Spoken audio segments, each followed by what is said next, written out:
Hello, everybody, and welcome to Trackalicious. My name is Kucha Terakov. Alongside me, we have our good friend, co-commentator, Tyler Morgan, alongside me. How are you doing on this fine Monday? I'm doing just okay. The NHL playoffs are on. Le Mans is this weekend. F1 in Montreal is this weekend. So can say I'm a bit excited for the end of the week. Hopefully the end of the week comes fast enough. But right now it's Monday and we got the rookies tonight. And I'll be interested to see how they... I'm already stuttering. How they deal with the challenges of this track, because I hate this track with a personal soul. And that track is, of course, the famous British track at Brands Hatch. Let's head down to the qualifying session to see what the drivers can put up this evening. We've got a 10-minute session to start. Or excuse me, a 15-minute session to start, and all of our drivers are eligible to go out should they not have a qualifying ban to their name. But other than that, no splits like last season between the evens and the odds. It is a free-for-all. And with that being said, Shane Sullivan in the 617 Racing BMW out on track, currently going through turn number 3 at the bottom of the hill here at Brands Hatch. A lot of the drivers that you'll actually see on Wednesday too. Fast forward to that because I'm in that wink wink nudge nudge. Will be racing this track most likely in the conditions that we've seen in wet. But for the rookies that get the opportunity to drive in this, because on SimGrid you need to have the rookie rating, so no intermediates or semi-pro or aliens allowed. They get the opportunity to race in this on this nice dry track. That is the only thing I will say that's nice about this track. It is a little bit of a challenging circuit, especially going into turn 1. It's kind of a weird braking zone. You have that corner right there, and then the corner right after this one is a little difficult to navigate. So personally, I don't like this track. It's very technical. You gotta have the flow here. It's not one of these ones where you can kind of just get into a car and groove it out. It's gonna take a lot of time, and for these drivers, you might not get that.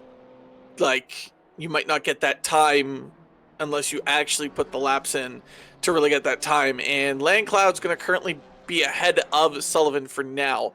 But there's still 10 minutes to go, and there's a qualifying session before every race now, if you weren't here with us last week.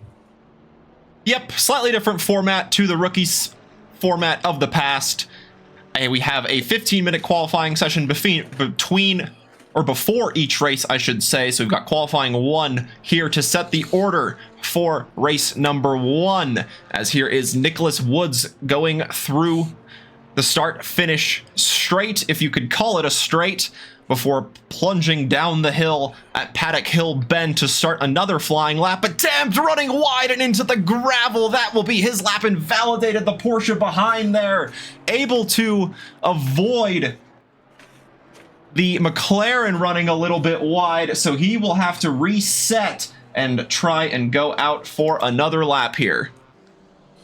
As I said, it's tricky, that turn number 1. Dr. Porkchop, the man that we talked quite a bit about for me in race number 1. I don't know if he's getting impeded right now. That looked like a track cut, but you can cut some of these corners pretty aggressively here at Brands Hatch. It looks to be a kind of like, oh, did we lose? Yes, we did. We did lose a Vicente Morales. Like, wait a minute, didn't Porkchop have someone in front of him there for a minute?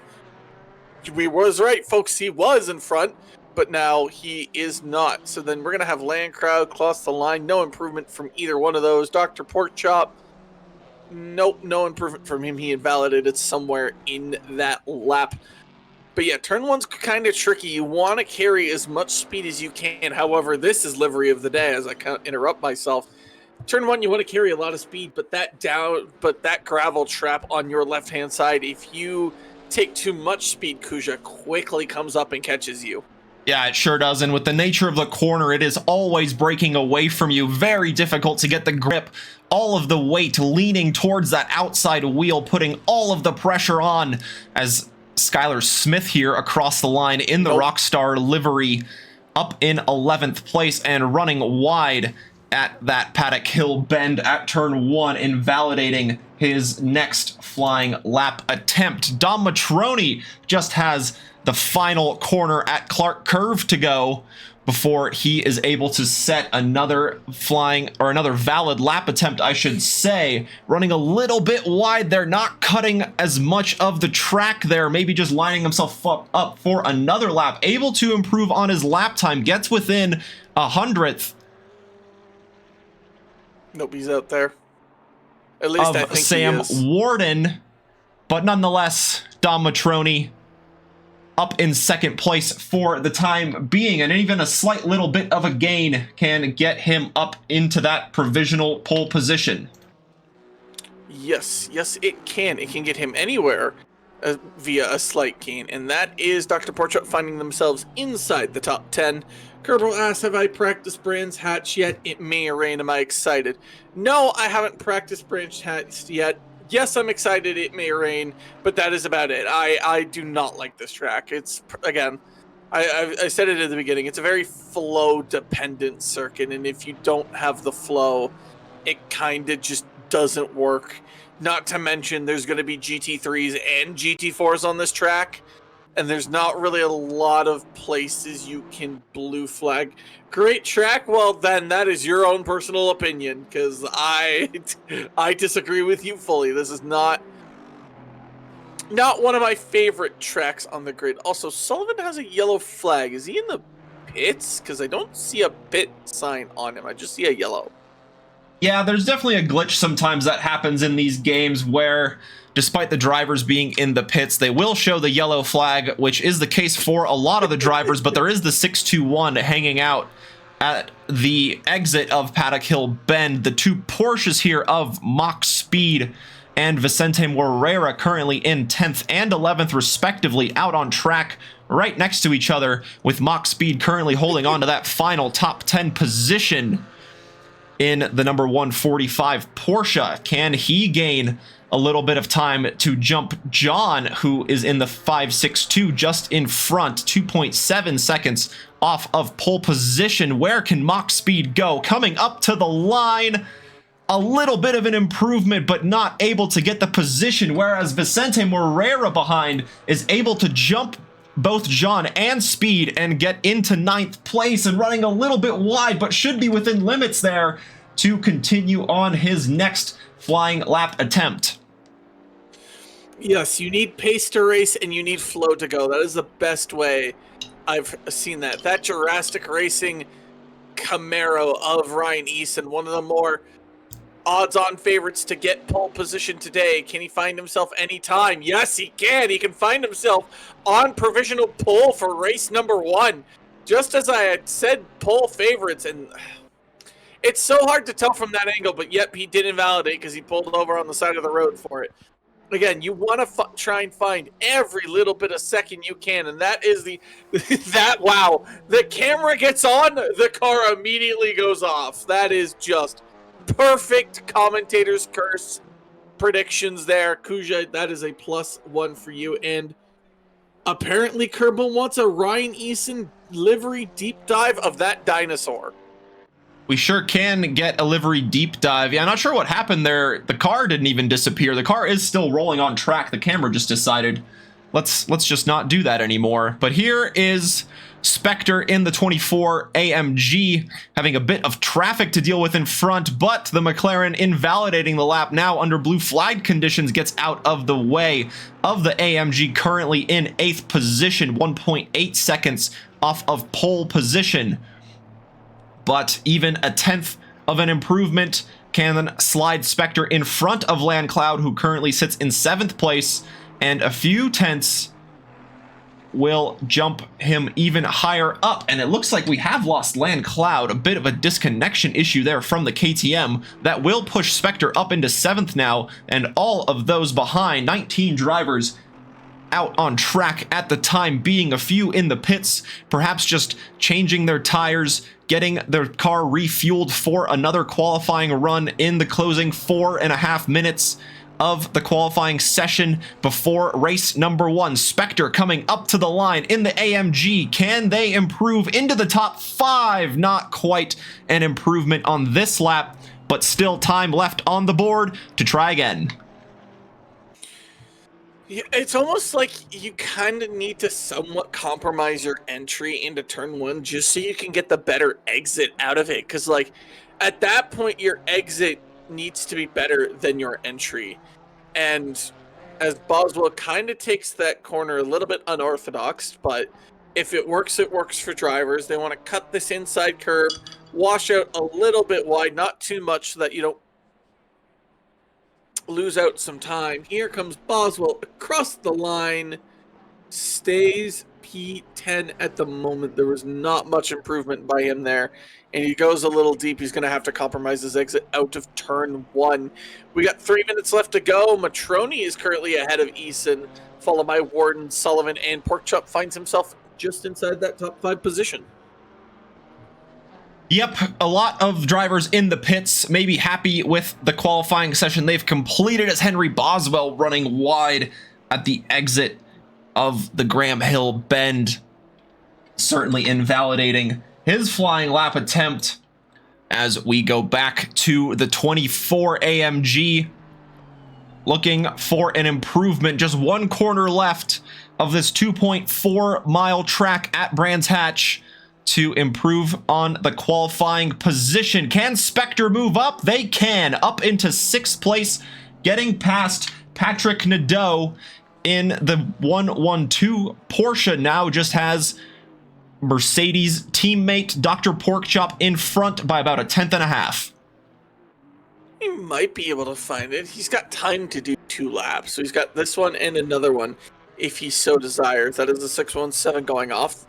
Qualifying most likely done. You got a few drivers now that are out on track just looking for any sort of improvement to continue on their hopes and dreams. You got Nadeau trying to find about 3/10 to get back ahead of that Mercedes of Spectre. See what happens when they cross the line. They can improve their time, but they can't improve their position. They need now about 1/10, a little bit less than 1/10 to find that glorious P6 just outside the top 5. With 1:30 to go, it is anybody's game for pole position here, especially Sam Warren, who's looking to try and get that provisional pole back. Yep, he sure is out on track in the 77. We will get that livery deep dive. I was hoping to see Ryan Eason back out on track in the qualifying session, so we wouldn't have to do that livery deep dive in the pit lane. So we will do that during the formation lap, Neil, and get that livery deep dive for you of the Jurassic Racing Safari Camaro, currently sitting in 2nd place, the number matching the position for Ryan Eason, but Sam Warden in 3rd place, looking to change that as he tries to improve in the McLaren. Going through turn number 6, called Westfield, now downhill through Dingle Dell.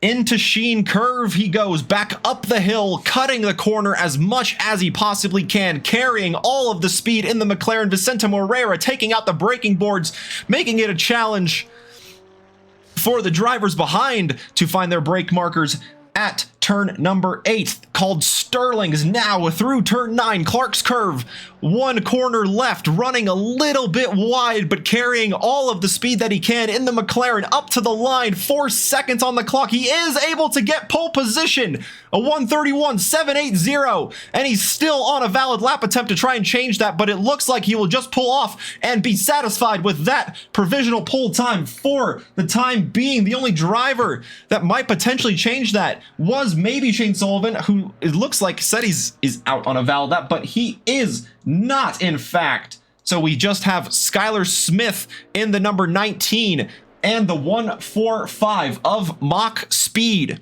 left on track. The Rockstar Racing 2 liveried Camaro going through Pilgrim's Drop, now through turn 5 at Hawthorne's. Very quick part of the track here. 3 right-handers in a row through Westfield, down the hill, through Dingle Dell, and again through Sheen Curve. Will go the Camaro, will ride on board through this final sector.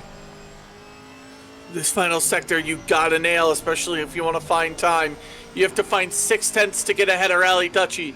An important exit is all but crucial, and then you want to brake just at that single notch board, pretty much dip a tire onto that curb, and then wash out wide, full beans to the gas.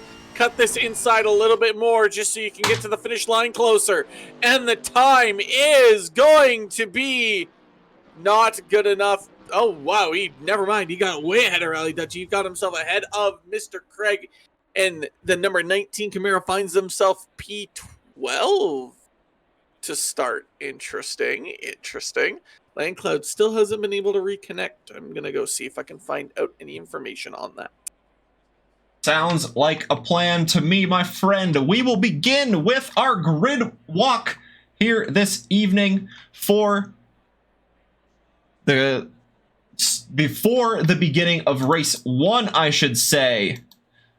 Sam Warden out on top in the 77 McLaren, able to get that pole position at the last second of the qualifying before the checkered flag came out. Well done to Sam Warden for getting that pole position of race 1. Behind him is McLaren teammate Dom Matroni in the CRT Canarinos Racing Team number 5 McLaren, representing the Brazilian soccer national team here with the colors on his McLaren. Up next, you have Ryan Eason in the Jurassic Racing Safari number 2. We will get that livery deep dive once the cars get rolling out on track for the formation lap. Shane Sullivan in the 617, with all the cars around him disappearing, is in 4th place.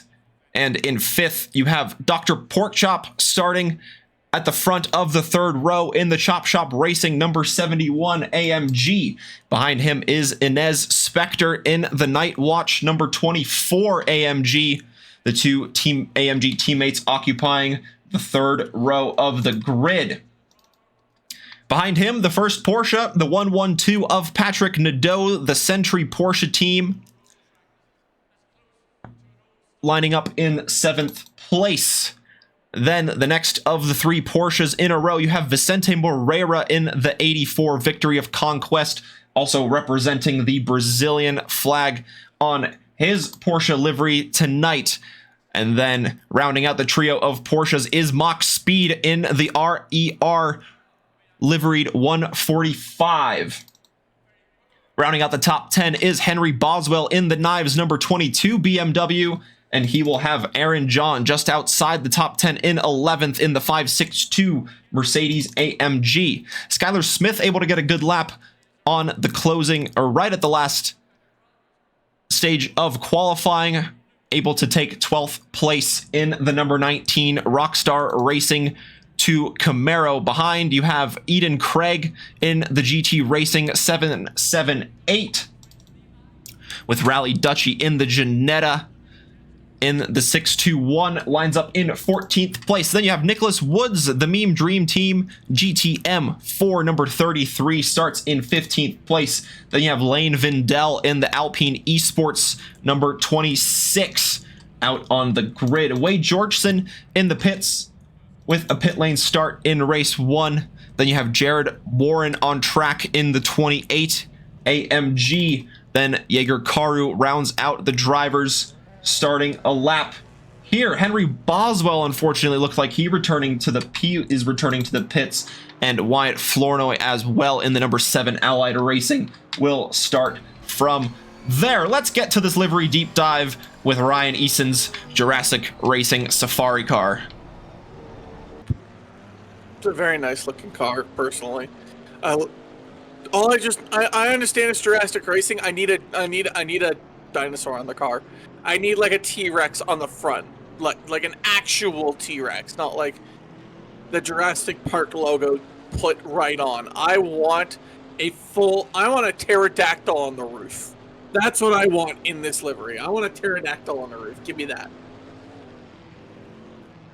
Yeah, very good looking livery representing the famous Jurassic Park film franchise very well here in that Camaro as the drone flies by the Jurassic Racing of Ryan Eason. The Camaro will look to make up ground as he starts from the second row in third place in race 1 around Brands Hatch. Full formation lap underway, letting the drivers get their brakes and their tires completely warmed up for the beginning of the 20-minute race we have ahead of us. Now, if I'm going to predict this right, and I'm not, I think most of the action, especially at a lap 1, won't be turn number 1. You might get a few bumps and tags, but I feel like most of the action is going to happen in turn 2/turn 3, where you're going to get those people that kind of dive in, and there'll probably be a little bit of contact, especially on those inside moves going into turn 3. But it looks like they're finally going to go into zipper formation. I get to do this on Wednesday, but thankfully I get to watch today, so I don't have to deal with it right now. Yep, you can certainly watch and learn where the places are to go to position the car at the start. The even-numbered starters will start on the outside, the odd starters on the inside, giving the advantage to the pole position driver, Sam Warden, to take the inside into turn 1. And as Tyler mentioned, certainly a bit of a closing track into turn 2, so we'll just have to wait and see what happens when the green flag releases our drivers for race number 1 this evening. The green flag waves, the drivers are going. The Camaro gets a great start already alongside the McLaren of Matroni as he tries to get the move done down the outside, just can't find the grip there. The two McLarens with a great start here. The McLaren of Sam Warden getting away from Dom Matroni as further in the back, the two AMGs can't quite go side by side through Druids as they go down the hill into Graham Hill Bend. And now things are certainly leveling out here in the back, looking nice and controlled so far. No big yellow flags. The pit lane starters are underway here, and we will have to wait and see how things play out. Yep, definitely. Well, currently it doesn't look like Florney or Landcloud is going to go, and Landcloud just left. But you have an inside move here by Mr. Spectre. Nadeau following close behind, but nope, no move elected done yet by the Mercedes. He's just going to have to sit and wait behind the doctor, who's seemingly giving the medicine to the other Mercedes, saying, no, you have to deal with Nadeau before you have to deal with me.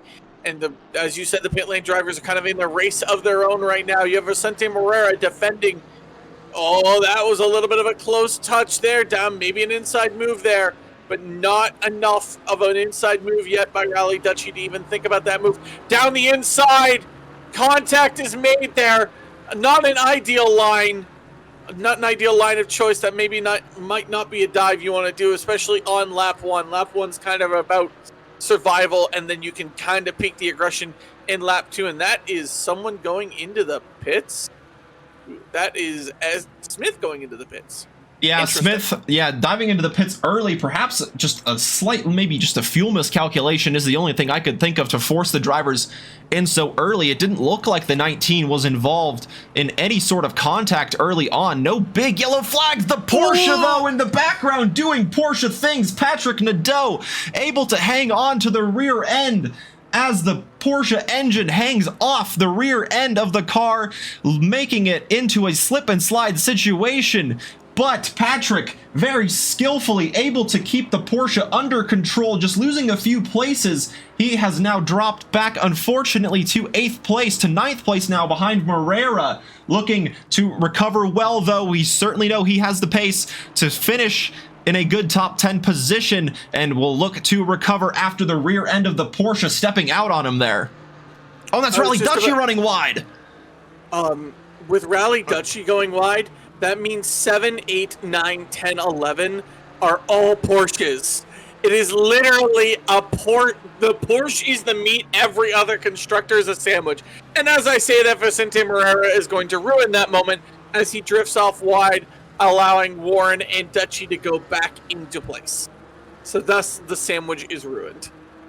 The sandwich may be just a little bit out of order now with the Porsches. Here is Patrick after recovering very well after that. Porsche just stepped out on him. Like we say, Porsche just doing Porsche things. The engine configuration of the Porsche, just the way it's laid out, hangs off behind that rear end, and it is very tricky to get back after it snaps. And props to Patrick for saving it and keeping it out of the wall and just losing a few places, but still in a top 10, running a little bit wide at Druids, costing him a little bit of time.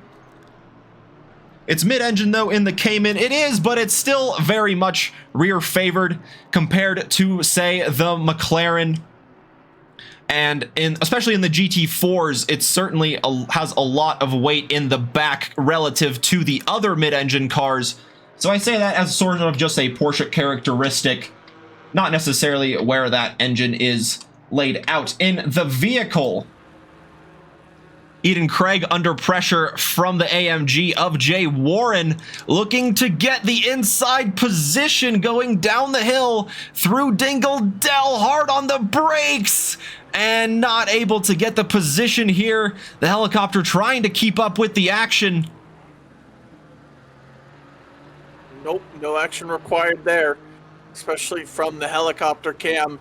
Warren's got to be not careful, but he's got to use that Mercedes in like the one quote either the back straight or the start finish straight to try and get that ability to move that car. Smith number 19 has a stop go 34 speeding in the pit lane, but he is already P19 419, so that was sadly unfortunate that the dog pile just keeps on falling. And look, Warren gets close on the straight. He just needs to be patient. He's got to stick with the Porsche and just wait for the straight, because the Mercedes will always beat the Porsche in the straight.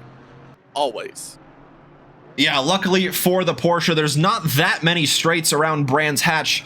One of the better ones coming up, and as the AMG has its wheels in the grass in the braking zone, unable to get stopped. Vicente Morera was joining company wide there, and Jared Warren trying to rejoin the track. Vicente Morera getting a little bit spooked, as now Warren unfortunately stranded, facing the incorrect direction on the exit of Graham Hill Bend, trying to get that car recovered, as he will do that. Rally Dutchy coming under pressure from Morera.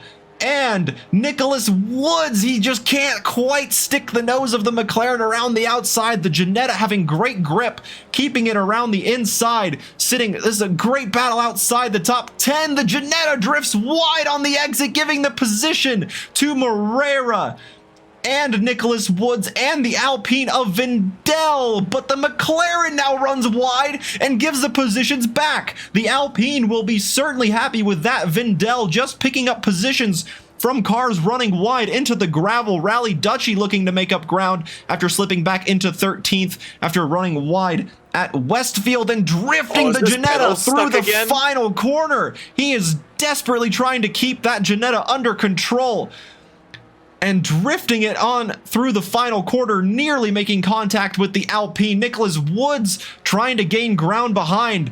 And like you said, Rally Dutchy was reporting issues in round 1, hopefully not following him here into round 2. I mean, but the way that those drifts look awfully similar to Kielami, like scarily similar to how he was kind of drifting and around in Kielami, especially when he was having those pedal issues. And he did report earlier in the practice session in the qualifying session, he was having pedal issues. So hopefully he can get those dealt with. And is this an Oprah Winfrey giveaway? Because Warren had it off, then Morera had it off, then Woods had it off. Like, did every time we've looked at someone, they've gone off the track somehow? Like, it's insane.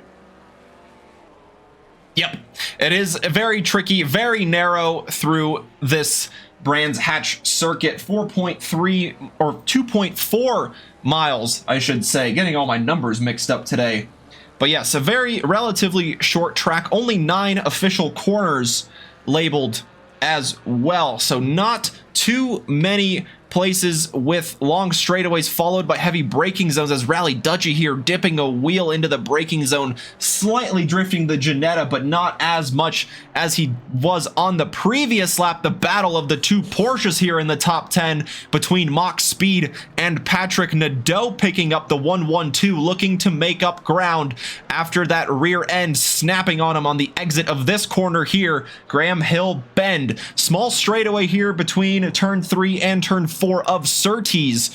The two Porsches going back up the hill. The camber breaking away. Very difficult to get the power down as the 145 on the outside was struggling to do. The 1-1-2 will sweep to the inside and take that position up into 7th place. Goes Patrick Nadeau. Now just has about 4 seconds to catch up to the Mercedes of Dr. Porkchop in the foreground of the picture there, as he unfortunately loses out on that top 5 position to Spectre earlier on in the race. He himself, Dr. Porkchop that is, has 1.7 seconds to gain on AMG teammate, currently sitting in 5th place. And looking further up, you have Shane Sullivan in 4th place in the 617 Racing BMW. Then Ryan Eason is in 2nd, about 3 seconds off of the battling McLarens. Still very close on track between Sam Warden and Dom Matroni as he has a look to the inside, hitting the rear end of the leader, and Ryan Eason in the Jurassic Racing will try to sweep through both of the McLarens. He does get both, and Dom Matroni looking to the inside of Sam Warden again. Sam Warden has the move around the outside as he will look to put the pressure on Ryan Eason, who will certainly benefit from the two McLarens coming into contact here in race number 1. Didn't that happen last week? Didn't Matroni hit Warden? Warden hit Matroni and Eason benefited from it? Has this happened again? That is crazy. Right in the middle of a raid 2 from Rano Okar. Warden, though, might try for the inside move, but that Camaro just might get a little too much, a little bit of an off-track move there. Warden stuck in a sandwich from Matroni and Eason. Eason benefiting from the contact by Matroni, who decided the inside move was going to be ideal. Wasn't ideal going into turn 2. That door was closing. Not the most ideal choice. You want to try and save a little bit more for a bet of a bigger guarantee. Eason's trying desperately to get away from this McLaren. McLarens, especially the GT4s, are dominant in this current meta, in this current patch. But Eason, Brands Hatch is a little bit difficult to overtake. As long as Eason can position his car and do it just the right way, he should be able to stay this race. Yes, there has been a disqualification. They did a speeding in the pit lane, and either they got disqualified for speeding in the pit lane or they didn't serve it within those 3 laps. Eason right now has a little bit of a bigger sweat right now as he has to worry about Warden and Matroni. Warden goes a little bit deep there into the enter, but the exit isn't as compromised. However, what is compromised is the fact that he's not in P1 right now. Yeah, certainly will look to bounce back. Definitely having the pace around Brands Hatch. Both of the McLarens proving that, as they had a very sizable advantage over Ryan Eason, but he has now benefited once again from the two McLarens out in the lead coming into contact.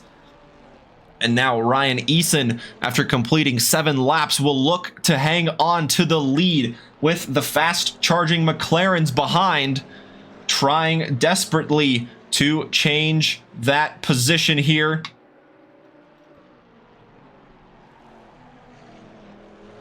And as we have mentioned, the McLarens do have a good straight line speed advantage over the other cars in the field. But fortunately for the Camaro, not too many places around Brands Hatch where the McLaren can really use that to its advantage. Yeah, the McLaren has definitely got a little bit of a better straight line speed aspect than the Camaro, and has a better cornering aspect than the Camaro, I find. But just like, again, there's not really the overtaking positions that you would really need as both the McLaren drivers go wide there in that instance. It's honestly just a question of is Easton going to make a mistake and make a mistake enough that Warden and Matroni can capitalize on? Maybe not so much Matroni now, as Matroni is falling quite a bit off this, unless he gets pulled in by Warden here if Warden makes a mistake. But right now, it's just this 3-horse race. Sullivan and Spectre are long gone down the field. Porkchop is catching up to Spectre, but like that, it's just the top 3 right now. And then that is the 621 of Rally Dutchy that has brought on the yellow flag and lost a position, I do believe. Lost several positions. Yeah, unfortunately there, Rally Dutchy again running a little bit wide. Just needing to focus on keeping it between those white lines and just maintaining the position out on track and not giving the other drivers any easy moves. And unfortunately to hear there from our keyboard warrior, unable to make it for the races this evening. It is all good, Hezzy. We will see you for round 3 next week. By we, I mean Tyler and Eric. I will not be here next week, but they will keep you in good company. I am sure of it.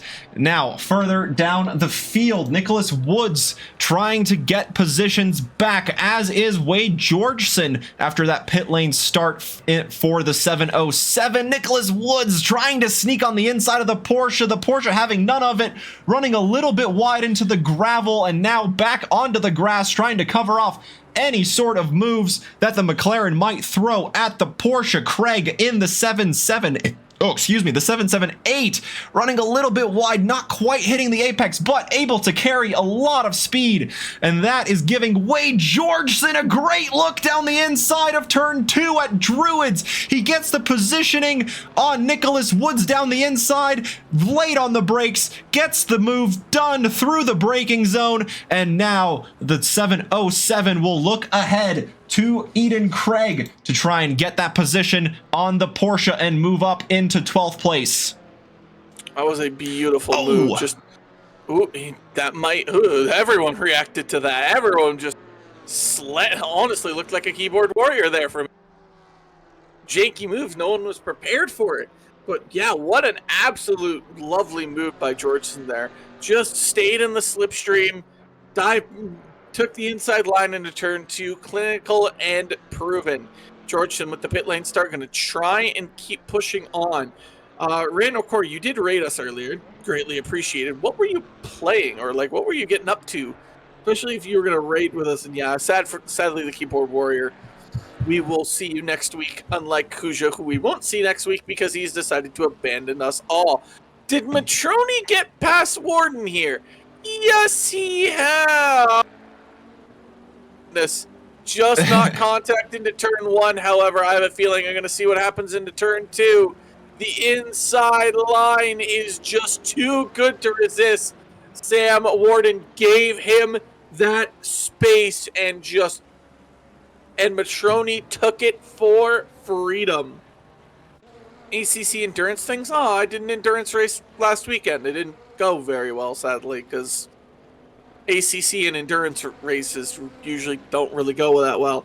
And I got disqualified for speeding in the pit lane. Can I still do race 2? I'm pretty sure you can. Yep, absolutely. Those penalties will not carry over into the next session, so you will be able to go out there for qualifying and get the number 19 back out on track. Audio up 10%. You got it. Still fiddling with the OBS. A bit of software issues coming up or rising up earlier in the week. So thank you all for bearing with us. If there is anything we can do to make the experience better for you, please let us know. And we will try to accommodate just that. But hopefully those audio problems are a little bit better here. Wade Georgeson was able to get through the Porsche of Eden Craig. So now Eden Craig in 13th place. Wade Georgeson up in 12th. He has the Porsche of Mach Speed in front to try and chase down for the position now. Potentially getting closer and closer into that top 10 position. I mean, who does he got to get past? He's got to get past Speed, who he's a second behind, and then Speed is about 4 seconds away from Vendel. There's only 2 minutes left. I don't think he's going to get himself in the top 10, kind of barring a miracle. But, like, still not bad for a pit lane start to find yourself P2. Oh, I almost jinxed that.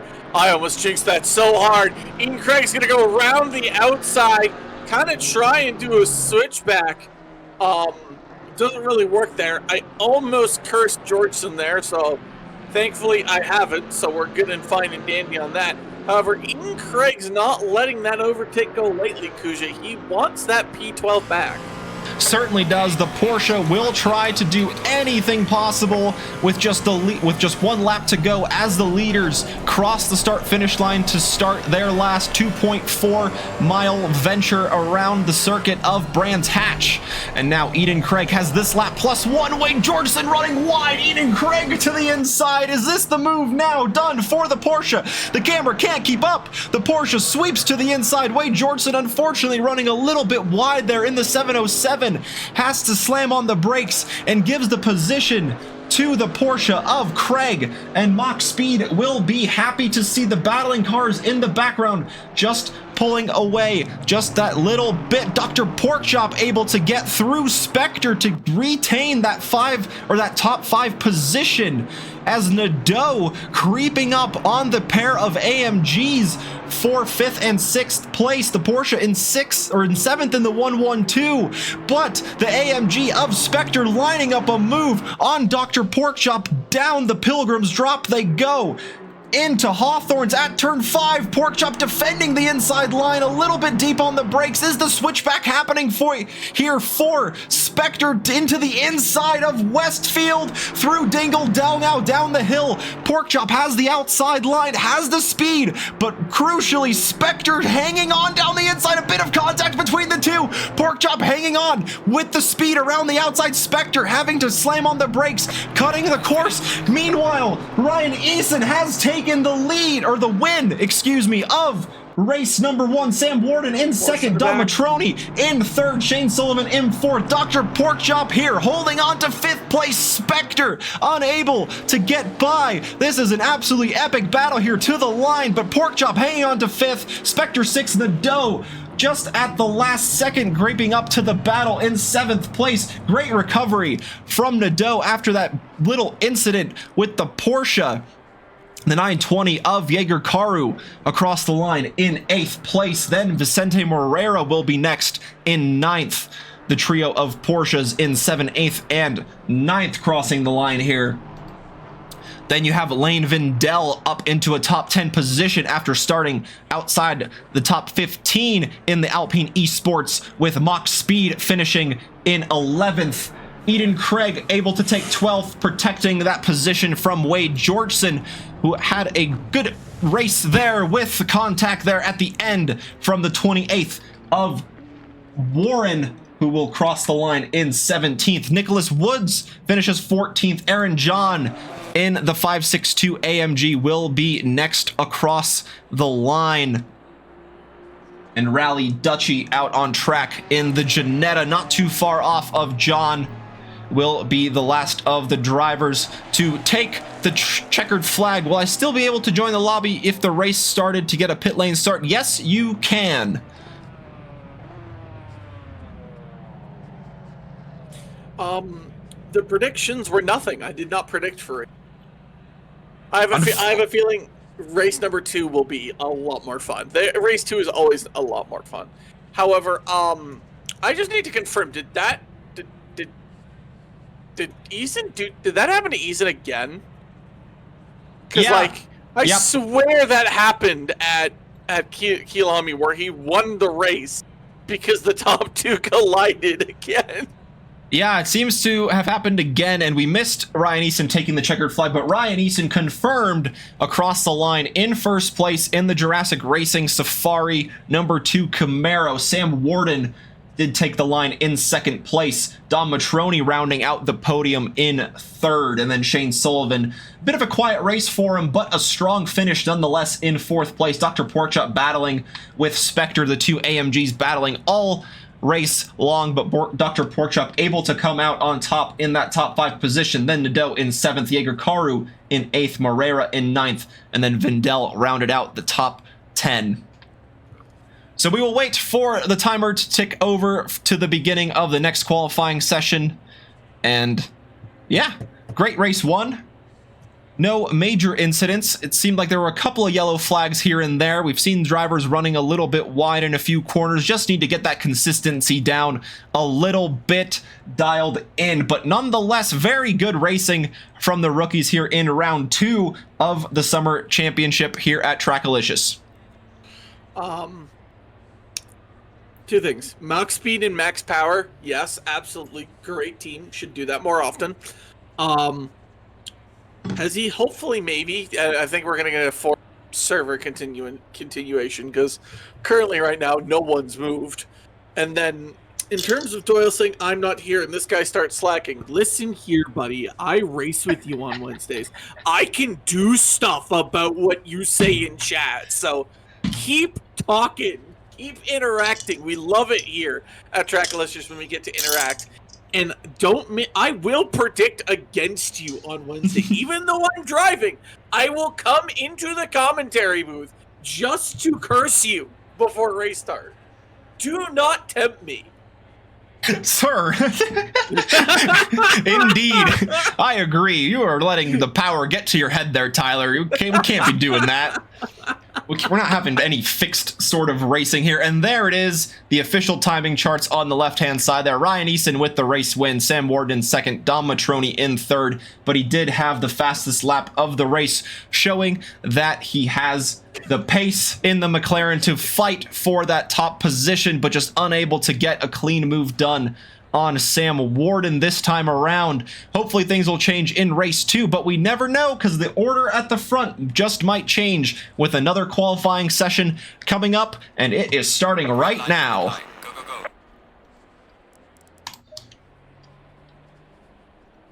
And just like that, we go. Yeah, no, that was a great first race. Now we just need to have a great second race, and then off we go. Everything's fine. Power creep is real? I wouldn't say I have power. Power is like a soft word. I just have the really good ability to predict / curse people. And I use that to my advantage. I wouldn't say that's power. That's just balancing the scales. Or so they say. Shane Sullivan, the leading car out on track in the 617 as he was in the last qualifying session, looking to set the early pace and get that provisional pole time early for the other drivers to chase down. Unfortunately, not having too much camera time in race 1, but that could be a blessing in disguise because that really does not give the commentators a chance to curse you. So a bit of a quiet race there for Shane Sullivan in 4th place. Still a very, very good result despite not having all the cars around him, just needing to pick up that pace just a slight bit, and he will find himself fighting for those podium positions at the front in race 2. Hezzy Thomas literally full sprinted in my security gear to get to the taxi stand. Pray for me. Bro, I can just picture him just straight up running full like 20-pound security gear. Just, I gotta get to my racing rig. I gotta get to my racing rig. Go. Telling the taxi driver to just straight up step on it. Oh yeah, that is absolutely a scene out of a movie there. Shane Sullivan up to the line. He will be the first to start his flying lap attempt, and let's ride on board with Shane, see if he can give us an example of how to take the legendary Brands Hatch circuit. Going through turn well, no dramas there, just trying to hold as much speed as he can going down the hill, and now entering Druids, one of the heaviest braking zones on the track. The tight hairpin swinging around 180 degrees, going back down the hill and into Graham Hill Bend. Lots of grass protecting the outside. Don't want to run too wide, as we saw with the Porsche of Nabeau. Very difficult to keep it under control after going there, but he managed it just fine. And Shane Sullivan now going up the hill at Surtees. A slight kink to the right before going through Pilgrim's Drop, down this little bridge, or through that little bridge, I should say. Very quick right-hander, a dab on the brakes, down a gear before getting back on the power.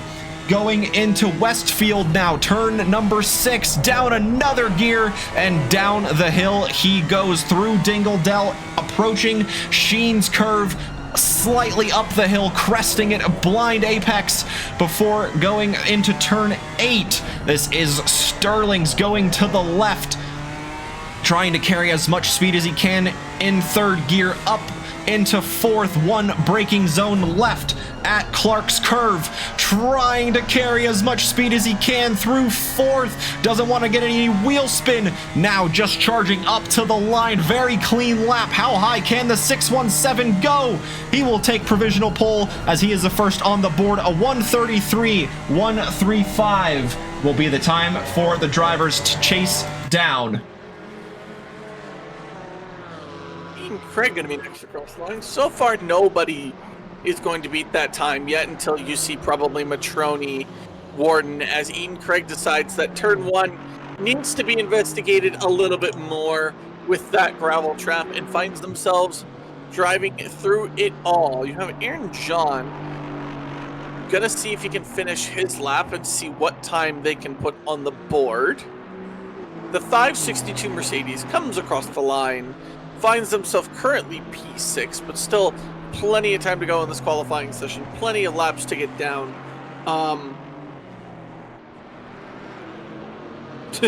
Forgot to mute before I went out. Sullivan drove that app commentary on because he forgot to mute. So that's hilarious. that is so interesting, especially because the stream has some sort of delay. Right? So yeah. So he's just like, bro, what is he like? How did like that would mentally screw with me if someone's commentating on my lap and they're about 5 seconds behind, like 3 to 5 seconds behind. Like my brain would hurt. As Matroni, oh my gosh, Sullivan, your provisional pull time is insignificant now compared to Matroni. Holy, almost a full second up.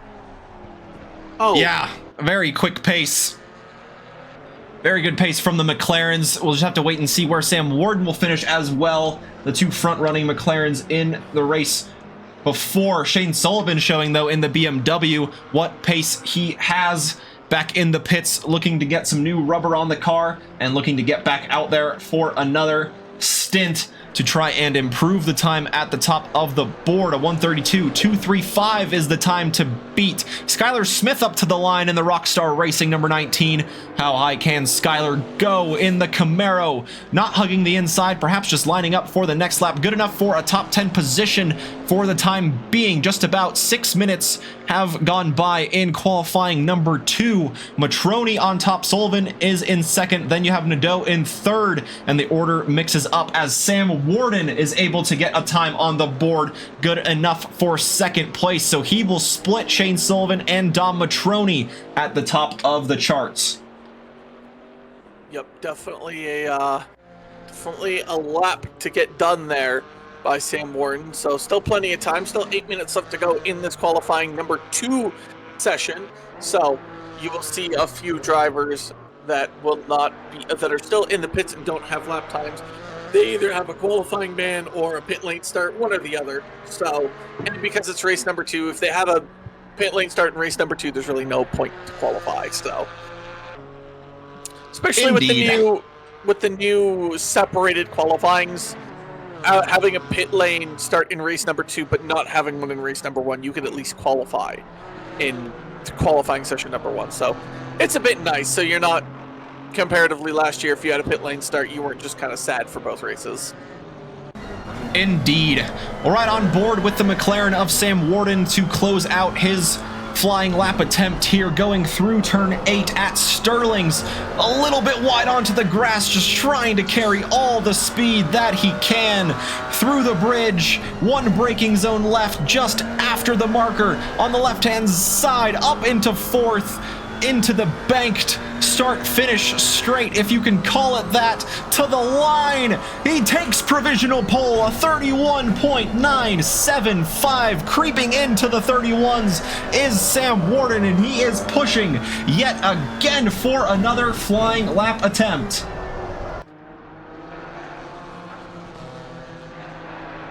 Did we lose Eason? Eason's not here. I'm waiting for Sam Eason to make a statement, but brother's not here. Here he is in 16th at the moment. No valid lap on the board, but the number 2 is out on track. Provisional pole. Yeah, let's see what happens here. Goes up to the line in the number 2. Can he split the McLarens? He can. 400ths off of pole position, ahead of Dom Matroni, but behind Sam Warden, who is in the pit lane at the moment. And there you have it, Ryan Eason making a statement up on the front row. I almost called that. We were so close to calling that. That would have been insanely sick if I had of. But nope.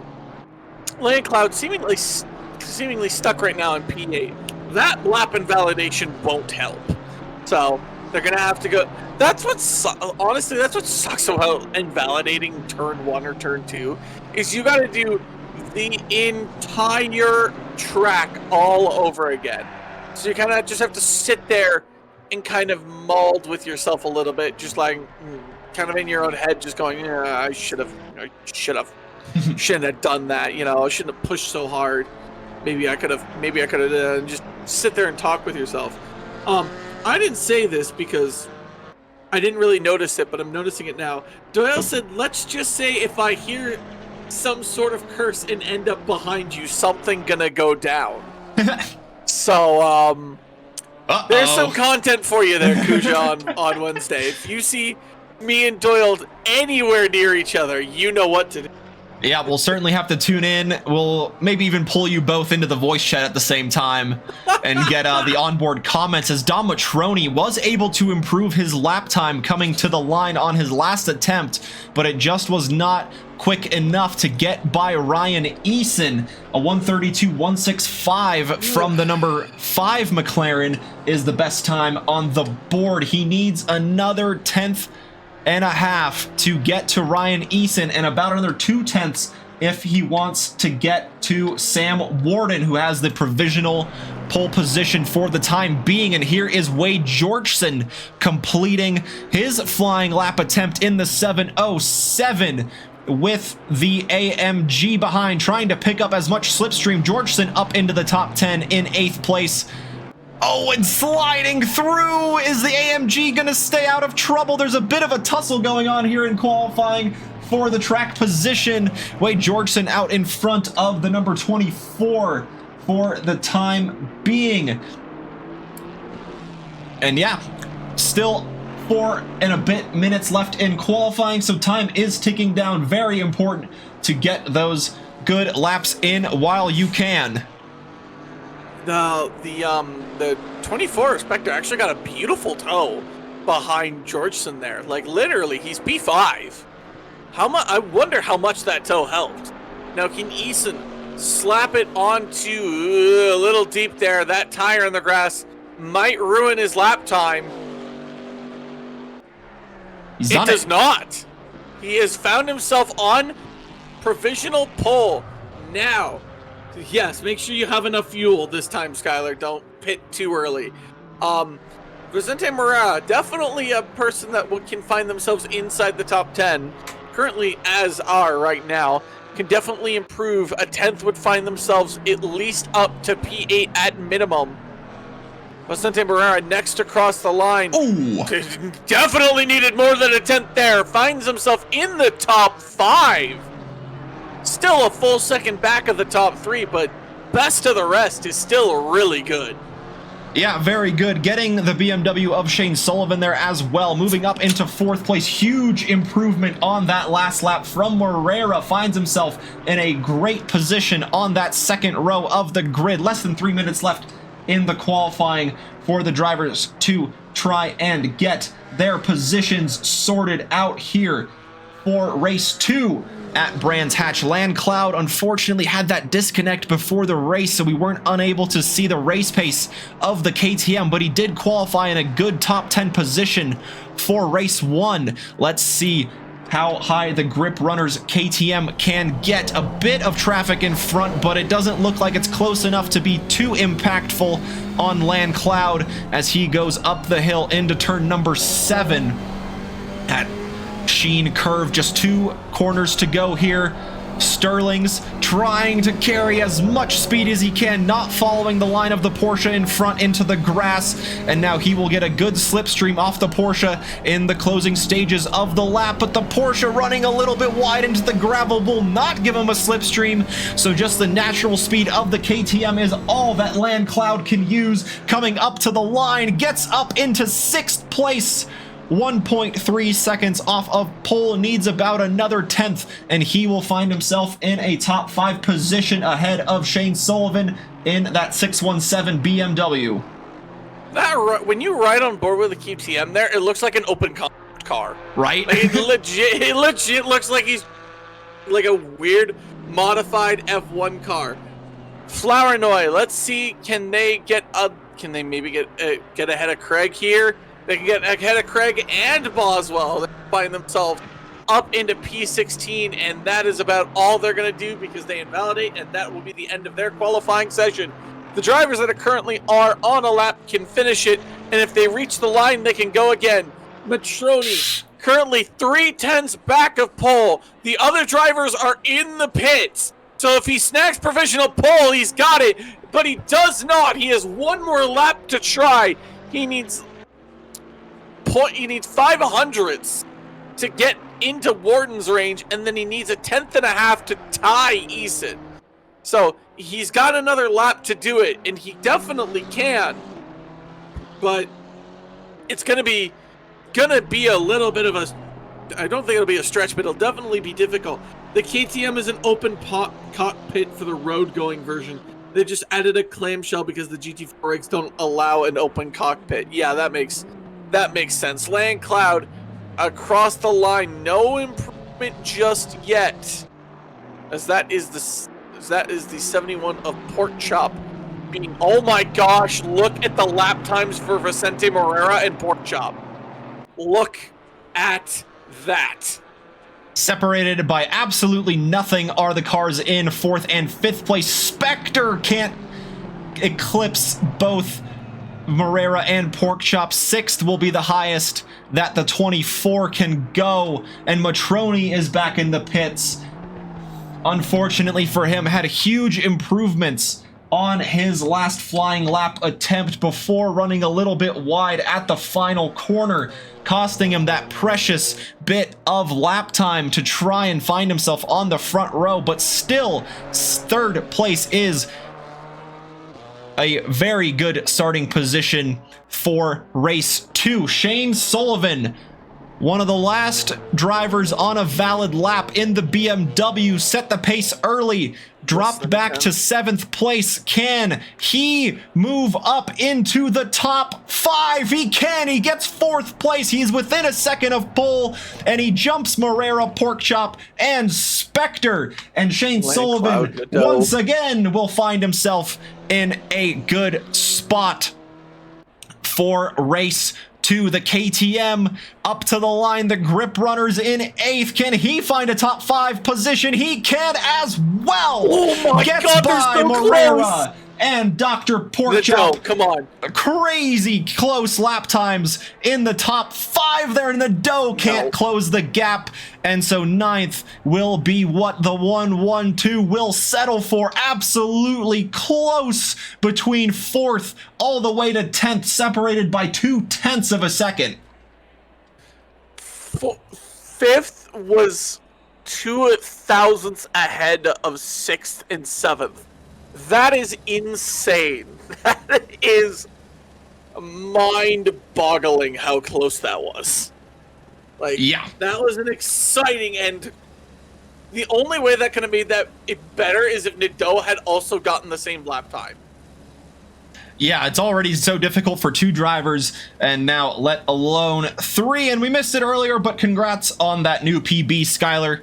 We'll hope you can carry that momentum into race 2 and show off that wonderful race pace that the Camaro has in the number 19. And with race 2 beginning, we have a different order than race 1, so let's hit it to Tyler for the starting grid of race number 2. All right, folks, here we go. We got Ryan Eason on pole position in that livery deep dive we had earlier with the Jurassic Racing. It needs a pterodactyl. Cannot change my mind. In P2, you have Sam Borden, who got unlucky with his battle of his P3 competitor Matroni earlier in the first race, allowing Eason to take the win. Eason in a pole position, Chaz hoping to hold on with Matroni in P3, hoping to not have contact with Warden and get into his own race win. Then you have Shane Sullivan in P4 with an absolutely mega qualifying lap to find themselves in a position where they can even challenge for the win. They may not have the pace, but anything goes here in the rookies. Landcloud, another amazing lap, finds himself also with Shane Sullivan. That'll be an incredible battle as we head up into turns 1 and 2.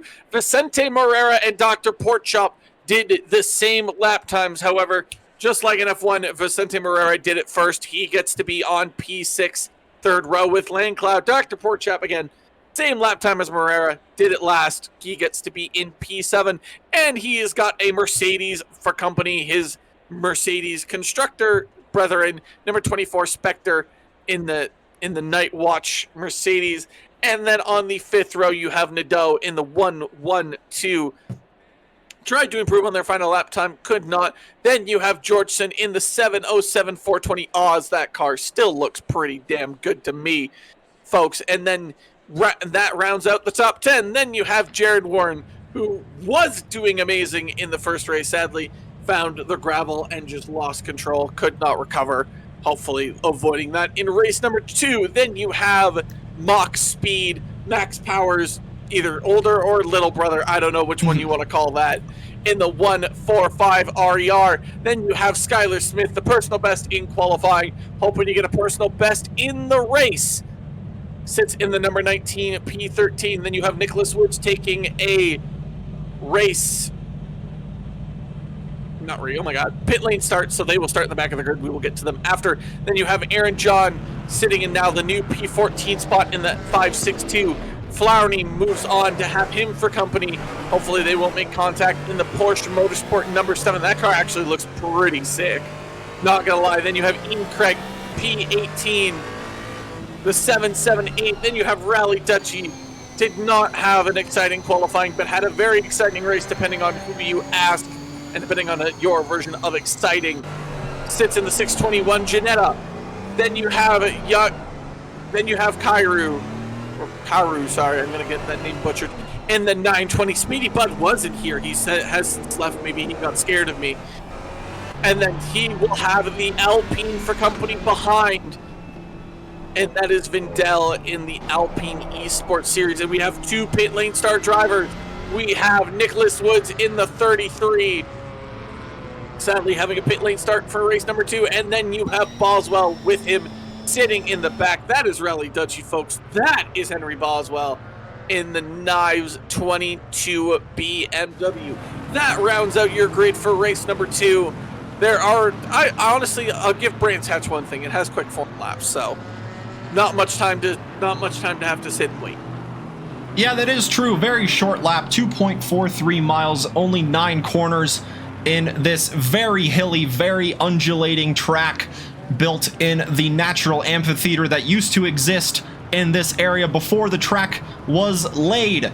But nonetheless, it is a infamous location in British motorsports, hosting the Formula One Grand Prix, alternating with the Silverstone Grand Prix circuit for a number of years in the past. Now host to the British Touring Car Championship, a bunch of GT and other touring car championships as well. Hosted some superbikes in the past, but now it is the host for race 2 of the rookies in round 2 of the summer championship. Zipper formation lining up the drivers in the final sector before they round out Clark's curve before going down the start finish, quote unquote, straight here at Brands Hatch, where the green flag will wave and release our grid for race number 2. Just waiting for that glorious green flag to wave, or waiting so patiently. Eason's ready to go. So is Warden, so is Matroni, so is Sullivan. The green flag waves it off. Easton getting an incredible start. Same with Warden. They look to be fine. Sullivan backs off, almost losing a place to Landcloud in the process. And Matroni and Warden make contact. The rivals continue on. And that is a heavy collision. Why, I do believe that is the 24 Spectre, and that's going to cause a major traffic jam. Landcloud also ends up in the ditch. Warden ends up way in the back. Same with Matroni. The door is wide open for Easton to keep going on. Nobody is near him. The 617 of Sullivan is now in P2. I do believe that is Vicente Morera up into P3, along with Jared Warden finding themselves in P4. We know race 2 tends to be chaotic, especially here in the rookies. But that was absolutely insane. You have Eden Craig and Jordan fighting it out in P14 and 13 respectively. Georgeson taking a heavy amount of speed in there. The Porsche just trying to make sure it stays on the outside. You have another Porsche there, I think, of Flowerny behind, trying to chase the 920. That is Warden going side by side with Flowerny in the background, trying to catch all the way back up. Then you have Nadeau, who's got the number 24 Spectre for company. I'm pretty sure has a fair amount of damage. That is Smith going off the track, pushing a Porsche off, pushing a double Porsche off, I think. Yeah, the Mercedes splitting the two Porsches, though. That was Spectre splitting them both. What is going on here in the background? Yellow flags, yellow flags. Indeed. Waving. What is going on? Race 2, like you said, usually providing a bit more action, but that is not what we expected there at the exit. And Jared Warren defending his position, going very deep into turn 2, now giving the place to Vicente Morera, knowing perhaps he was a little too aggressive there. Good sportsmanship from the AMG driver to let Vicente Morera through. And after all of that lap 1 chaos, Ryan Eason still in the lead from pole position, but the chaos between the two McLarens allows Shane Sullivan to move up into second place, followed by Dr. Porkchop in the Chop Shop Racing number 71 AMG. Those two are pretty close on track, about a second separating second and third place. But the battling is all happening here in the rounding out the top 10, I should say.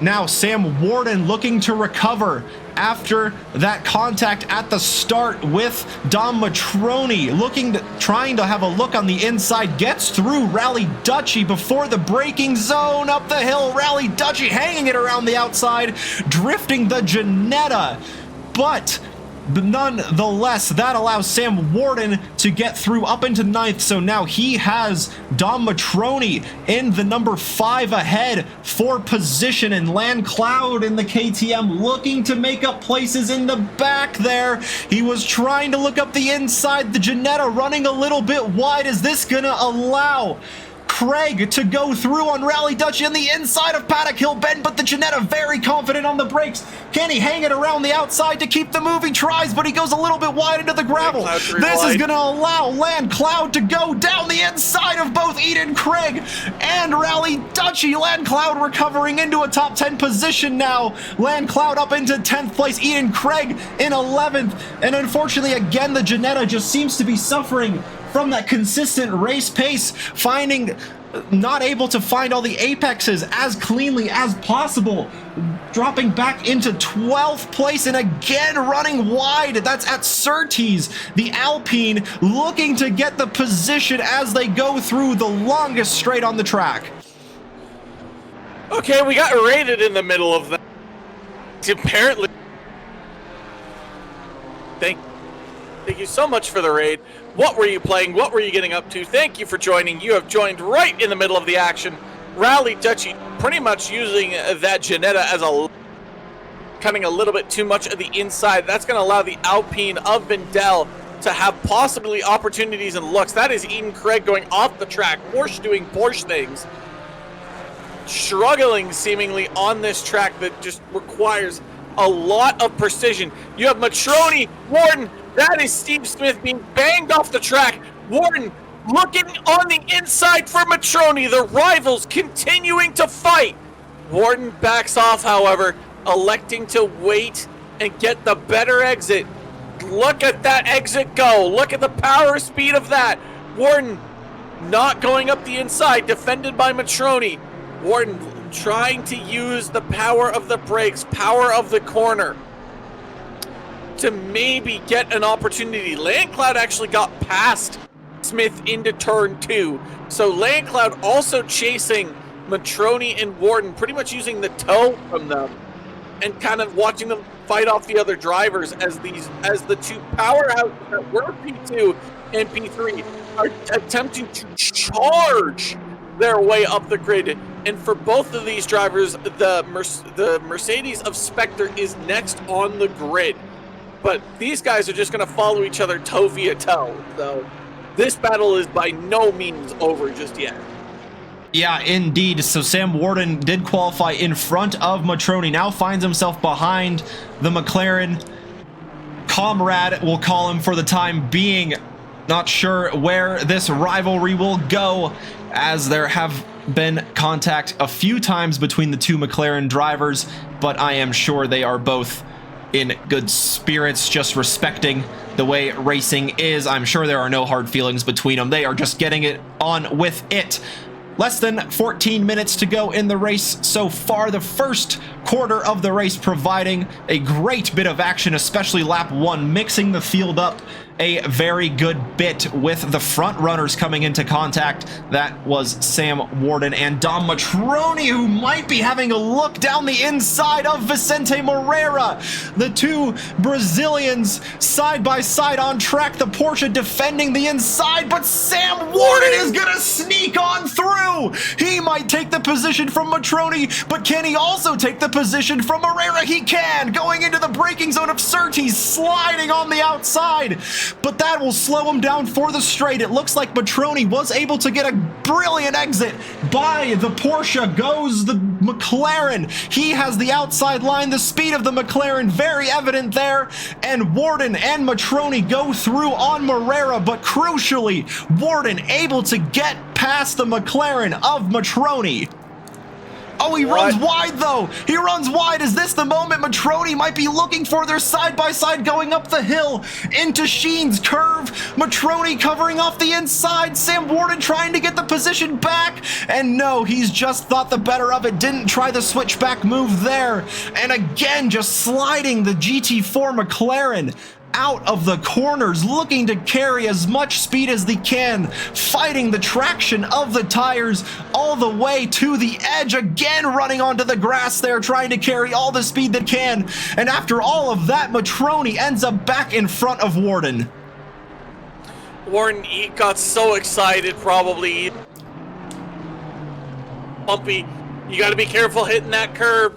That curb will send you to the stars. Landcloud looking, not Steve Smith, sorry, I'm thinking of an NFL player.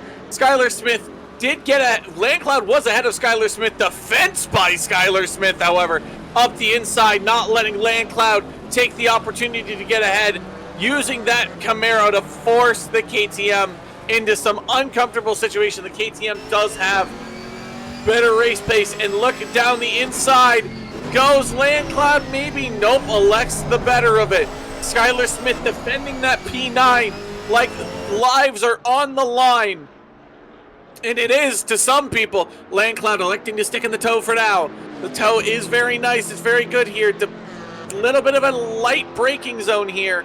And Landcloud, as you can see, not really even on the brakes. Using the power of the KTM, is electing to wait right now. Is waiting for Skylar Smith to possibly make a mistake. Mistakes have happened a lot here in race 2. Landcloud is one of the better drivers we have on the grid. That Camaro is a little bit shaky. It's kind of sliding around everywhere. But here goes Landcloud. This will be the opportunity to take it. This will be the opportunity. Just get a better exit. Going into turn 1, that Camaro slams that inside curve. Landcloud a little bit more conservative with the approach, uses the toe. Maybe he won't get him into turn 1. He's going to focus on the exit, Focus on the apex of the corner and power through the exit. The KTM sliding. Can the KTM get side by side enough? We're halfway through and they make contact. Smith trying to defend the corner as much as they could, and just contact seems to be made. Then you have Cairo in the 920 now looking around the outside of the KTM, Kuja. Yeah, that was a bit of contact going into Druids there, not allowing the KTM the inside position as he unfortunately loses a bit of ground to the cars behind. That is Jaeger Karu in the number 920 Porsche with the Alpine of Vindel for company, looking to turn this 2-car battle into a 4-car battle. Going down Pilgrim's Drop into the very quick right-hand corner of Hawthorne's, and the KTM will have the work all over to do again to try and chase down the Camaro, running a little bit wide, just dipping a wheel into the gravel on the exit of Westfield. And again, now has more company behind, but in front, mistakes are happening left and right. Skylar Smith in the gravel on the exit of Sheen's Curve as he is looking to get back on track. He does get back ahead of the Alpine, and so now he splits Karu from Vindel, and that allows Landcloud to get back up into 9th place. Moves Karu into the top 10, so now Skylar Smith just outside in 11th, and Vindel remains in 12th, unable to capitalize on the mistake in front. Landcloud once again, and Smith in the background, both dipping a wheel into the grass. The Porsche of Karu isn't close enough to make the move, but the Alpine behind just might be. Let's see, and Skylar Smith does drop back that position here. Let's see if we can take a look at with a move. Unfortunately, the replay not going back far enough, but the Alpine able to get the move on the Camaro, slipping and sliding on corner exits, and once again here, Skylar Smith not able to find the traction on the corner exits that he needs. Those tires are toasted and roasted. My goodness. Also, Retrovix, thank you for the raid. I'll get Kusha to acknowledge that in a minute. You have Sam Warden and Matroni that both have gotten past Spectre of that 24, so now they both just got to catch Warden. This battle has just been going on for what seems like ages. It's been basically the entire race. They seem inseparable. I swear, Matroni and Warden just each have like a tow line to one another. Yeah, it seems like for the moment they are. They're both going through the same cars at the same time. Spectre in the 24 was ahead of both on track, but both Matroni and Warden able to get through effectively. The McLaren running a little bit wide. Matroni having to cover off the inside, isn't happy with how close Warden is, thinking he might shape up to take the inside line, and the AMG behind will try and stay as close to this battle as possible here. Sam Warden really looking to take the position from Matroni. The number 5 McLaren ahead of the 77 on track currently as they go up the hill, exiting Surtees. Looking to go down the straight here is the McLaren of Warden, able to stay close enough through the slipstream to stay close through the very crucial sector here before the opening straight. Not very many good overtaking opportunities here, just hoping for a mistake from the driver in front to open up the door, but at the same time Sam Warden doesn't want to go wide as he does there too many times to stay close to his rival up ahead. There's a massive a massive battle there, seeming to have almost separated itself out now. Right now, you currently have the charge of Warden and Petroni going up now to chase Warren, who's finding themselves in a top 5 position. That is seemingly in jeopardy now due to the fact of the pace of both Matroni and Warren, who are doing their best to basically almost attempt to last the first challenge. Hezzy Thomas is in fact in the server. He is about 15 minutes late to the start of the race, but we appreciate the dedication and we appreciate the lap times that he's doing. Also, Retrovix, what were you playing? You rated us with 9, so obviously you were playing something that was really good and really enticing. I'm interested to hear what it was. Yeah, indeed. Thank you very much to all of the raiders unfortunately having a bit of an issue with the alert box, so it's not popping up on the screen, but we are still getting that notification. So thank you all so much for joining us here at Trackalicious. We've got round 2 at Brands Hatch in the GT4 Rookies in ACC for you, and happy to have you with us here on your Monday evening, morning, or afternoon, wherever you may be joining us. Thank you for being here, enjoying the action around Brands Hatch. Ryan Eason comfortably out in the lead. The gap is around 7 seconds to the next podium sitter, Shane Sullivan, as Sam Warden running wide. Very fantastic car control, able to hold that drift and not lose the tail of the McLaren. Fantastic stuff there from Sam Warden. Dom Matroni just in front in 5th place, looking to get on the tail of the 28 of Jared Warren, who sits in a good top 5 position after having a bit of bad luck in race 1. Things are certainly turning around for that purple AMG, but he has the podium sitter from last time out on his tail. The McLaren looking to effectively make up ground, not lose time to the drivers in front, but he has Warren in front now, trying to defend that top 5 position. Definitely going to be a little bit hard. Matroni's proven the pace. The inside is there. Down the inside goes Mr. Matroni. The Mercedes trying to do the switchback, but the Mercedes dominance is inevitable. Sadly for you, Warden, that Mercedes pain will not end, as you have Sam Warren behind you, who's very much not happy the fact that they've spun. So he is going to look to make a hold on to your cars, ladies and gentlemen. Warden unable to just hold on to that car. However, car control of Sam Warren needs to be studied. A double save, both within basically 2 laps of each other, as Flowney and Craig came together up in the corner there. I saw from the map. But Warden, with excellent car control, manages to get past Warren. Warren's top 5, and that is a dead 145 of Mach speed in the background there, unfortunately, finding themselves stuck in P18. The Porsches having a little bit of a hard time here at this track.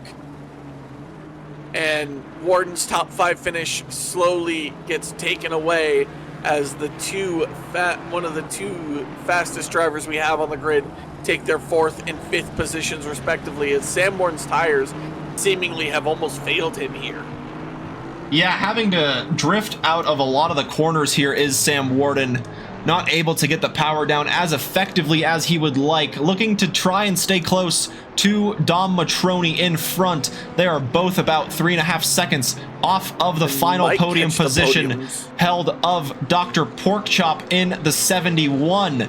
And so with time winding down, not very many laps remaining, we'll have a monumental effort from the McLarens to try and get those final podium positions, but there is a bit of traffic for the leaders to work around, so anything is still possible. With Ryan Eason out in front, Shane Sullivan in 2nd, then you have Dr. Porkchop in 3rd, not too far up the road, 3 seconds up from Dom Matroni and Sam Warden, and it looks like that gap has closed right down. Dom Matroni now right on the tail. That yellow McLaren looking very, very big and bright in the mirrors of Dr. Porkchop. The final lap of the race is underway. Ryan Eason crossing the line. He is out in the lead ahead of Shane Sullivan in that blue BMW, just in front of Schott.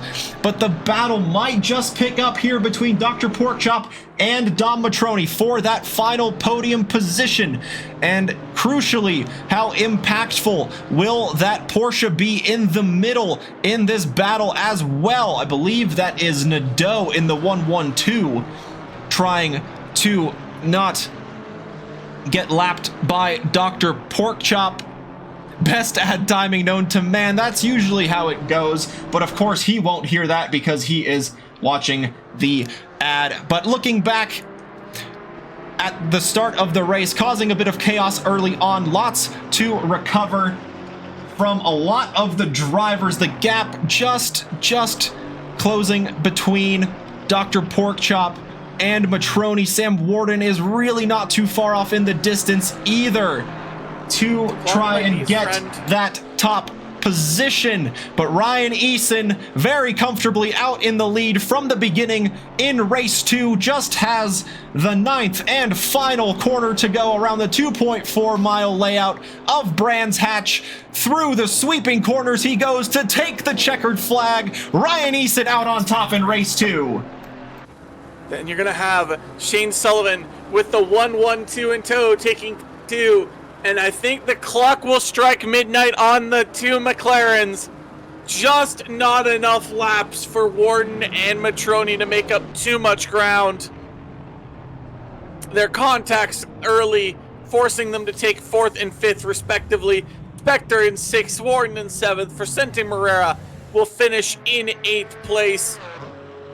Kairu will finish in a glorious top 10 position in 9th. And Landcloud, despite an early spin, will find themselves in a nice recovery drive inside the top 10, followed very shortly behind the Alpine. First time we've seen an Alpine since Dr. Porkchop of last year. They find themselves sitting in 11th. And then you have the rest of the grid as follows. You have Georgeson coming across the line. Had a great early start, but found themselves in a few incidents, forcing them to resign themselves to 12. Skylar Smith was up way ahead early with all those instances, sadly finding themselves in a P13. Then you have Flowney P14, Nicholas Woods P15, Craig in 16th, and then John in 17th. Yeah, a bit of damage on the front of that AMG as well for Aaron John in the 5.62, but able to take the checkered flag is Aaron John. And there you have it, the official results on the left-hand side. Ryan Eason taking the win in both of the races here tonight. Congrats to the Jurassic Racing number 2. Shane Sullivan and Dr. Porkchop on the podium in race number 2. Congrats to both of you. Great result from the 617 and the 71. And then Dom Matroni and Sam Warren were not too far off, able to recover very well into top 5 positions. Spectre, Warren, then Moreira, and then I believe it was Landcloud rounding out the top 10. So that concludes the rookies races for this evening. We would love for the podium sitters to join us in the green room for a quick chat of how their race went. And we have a bit of a mixed podium from race 1 to race 2, so we should have plenty of drivers to talk to tonight. Clever girl indeed, Neil. Well done to the Jurassic Racing to take the races. Hold on, I gotta pull them all in now. All right. Heck yeah. So there's Dr. Porkchop from race number 2. Then you have Shane Sullivan from race number 2. Then you have Ryan Eason, double winner. And then you have Sam Warden for race number 1. Hello. So, first I'll ask Warden, you cannot get away from Matroni if you try. Like, genuinely, you cannot get away from that man. Yeah, he's fast, and he's a good racer, and he's hard to get around, and yeah, he's always right on my butt. So, Porkchop, Sullivan, did the C's part? Because, like, in race number 2, the gap just opened, and everybody flew by. Yeah, that was, I was thankful. That was great. It was right in front of me, and I just missed it, so just happy to go through. Yeah, that was the exact way I would describe it. The parting of the seas right after turn 1 there, and then just holding on for 20 minutes, watching Porkchop kind of come in on me. I was about to say, did you start sweating, Porkchop, when Matroni was right behind you? I was sweating the whole race trying to catch up to Shane, which was really fast. We really had a good race. And yeah, and I knew he was coming because I knew there were a couple cars behind me that were faster than I was, and I was just hoping they would keep fighting with each other and leave me alone. That did not happen for you, sadly. Ryan Eason, it's the Phineas and Ferb quote. Just, I have two nickels, but it's weird that it happened twice, right? In back-to-back races, Warden and Matroni come together in race one and give you the win. Like, it's just something that just keeps happening. So, like, you got to talk me through it again. Like, just because we kind of talked about it in the rookies Discord, where you were just like, "Give it to me," and then you watch it, and then they literally hand it to you. Yeah. I'm gonna give some of the credit to Wade Georgeson because me and him were in a VC just chatting, and so I mean, it happened both times instead of just once. So I think he had something to do with it personally, but you Some know. conspiracy theory I hear. Warden Matroni in our Twitch chat said sorry about the first race, and I'm assuming there'll be a sorry about the second race probably shortly after that. Your car control is crazy. You were when you got behind Matroni, and you sadly just couldn't catch back up to him. Were your tires just absolutely shredded? Because like you were drifting those final few turns. Yeah, I think I goofed up my setup. I had a pretty aggressive setup, and by the end of both races, my car the handling was pretty bad. At the end of race 2 especially, I was all over the place. It was really hard to keep on the track. Yeah. I guess I'll have to ask you because Matroni's not here. What happened there at the end of lap 1, kind of before the start finish straight? Was anyone back? I know Eason wasn't. I know Porkchop and Sullivan weren't, and Cujo was in the booth with me reacting to it. So, Gordon, you're like the only one that could have possibly even been there. What happened at the end of lap 1 there? Because like kind of contact was made, and then one driver went off, and then came back on, and then another driver hit them, and another driver hit them, and just seemed to just cause chaos. End of race 1 when I overtook Matroni, or end of lap 1? End of lap 1, race 2. End of lap 1, race 2. When you were kind of, when you guys were like, you guys had fallen to the back by that point. Yes. And yeah. That's when I hit Matroni. Yeah. I gave him back the position. I felt really bad about that. But it was going into turn 1. I had caught up to a few people, and then I don't know what happened to Matroni, but all of a sudden he's in front of me, and I was like, oh, he must have got caught up at the beginning of the race too. And then I had a run on him going into turn 1, and he just turned in, and I didn't get out of it far enough, and I tapped him. And then he went off and came back on, and then when we came around turn 2 and 3, I gave him back the position. Yeah. Well, that was quite insane, guys. Like, I understand race 2. Everyone kind of is like a little less nervous. They're kind of wanting their elbows out, but like, that's insane. Like, that was just race 2. Literally all bets. I don't need to do predictions. I don't need to do curses or anything like that. You guys just do it. You guys just make it for me. I don't need to do anything. I just sit there and I just commentate and I just watch the madness unfold. Congratulations, Warden, on your podium, P2 in race 1. Porkchop got P3 race 2. Sullivan got P2 race 2. And Eason gets the MVP award of the day for the double race win. One handed to him, one just definitely he had no competition for at all race 2. I'm surprised he didn't get bored. Yeah, congrats, guys. Well done. And Ryan, don't sell yourself short. You absolutely earned that win, as Wade was saying in the chat. He was giving you credit back, so don't sell yourself short. Wade did some work as well, but you did the majority of it. Well done on those 2 race wins, and well done to Shane and Dr. Porkchop. I believe that was your guys' first podium in the rookies. Is that correct? Yep. Heck yeah. My first one in this one. Oh, nice. Yeah, congrats. first this season. Hell yeah, guys. Well done. Congrats. Great result from both of you. Looking forward to seeing you guys all back on top.